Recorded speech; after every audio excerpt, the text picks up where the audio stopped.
Ja, jaz ta pojem meni, kako bi rekel, tako fluiden, nesmiselen v mišljenju, da se jaz s tem ne ukvarjam. Tukaj je bilo eno pravilo. Da lahko pišem vse, če to argumentiram. Politična korektnost je zame v bistvu vprašanje vljudnosti.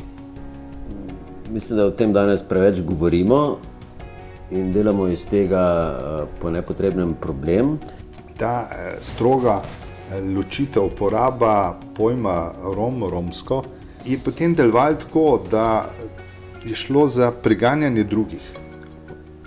Po drugi strani pa imamo to radikalno politično korektnost, ki je precej nesmiselna in milo rečeno nadležna.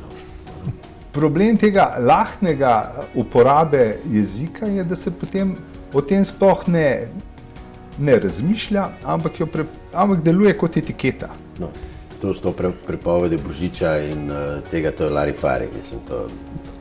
Problem je, ko si začnejo oblastniki, bi rekel, forsirati določene izraze, ampak sama ideja, da bi določil, kaj ne se uporablja, je vprašljiva, ker je v resnici nasilna. Verjetno to dela zato, da ne bi prihajalo do tega, da bi govorili o črncih, da so subinteligentna bitja.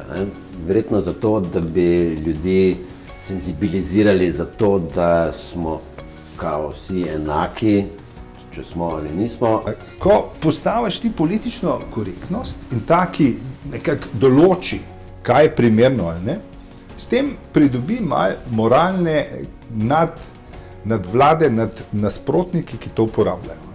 In s tem se potem pravzaprav vsebina čisto izniči. Se sploh ne pogovarjaš več in je to odličen način, kako preusmeriti pozornost. Ga pa tako rekoč opisuješ kot militantne nacionaliste ali pa karkoli.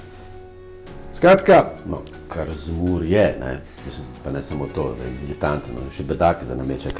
Samo malo lahkotno ti človeka opišeš kot bedak, Marko. Ja, no, to si lahko privoščim.